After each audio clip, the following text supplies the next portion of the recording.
This is a big story, obviously, today, and I'm sure I'll get a question or so on it, so I'll spend a moment. This is total world liquid fuels consumption. That means oil, basically, right?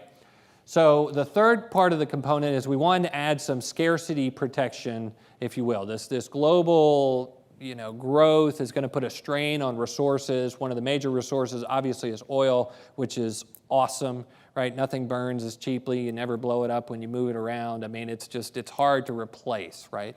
And so everybody uses it. And so in 2008, when oil hit $150 a barrel, we were consuming about 85 million barrels per day on the planet. Okay? 2010, this year, we'll consume about 88 million barrels per day on the planet.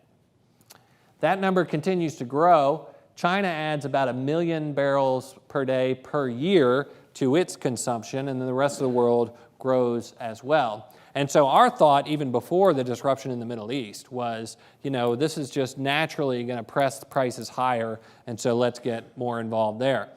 All right, so you're going to ask, or I would ask, how much oil can we produce? And so the assumption is that OPEC can open the taps wide, and if they do, we can produce 94 million barrels per day. Okay? Well, let's just go find some more oil. Well, recently, Exxon spent $250 million drilling for oil off the coast of Brazil. They found nothing. That's kind of scary, isn't it? So I don't think we're necessarily running out of oil, but there are plenty of drivers for the price to go higher. And so we bought some oil. Another thing that I have to make reference of in history is in the third year, the energy sector actually ends up being the best performer. So again, I wouldn't bet the farm on it, but it does make me feel a little better. What about the bond side of the equation? Most of you are equity heavy, but we do have fixed income and we are competitive there as well. Right now, we're in a situation where inflation expectations are rising, and therefore the yield curve is steepening. Fed controls the short end of the yield curve, market controls the long end of the yield curve.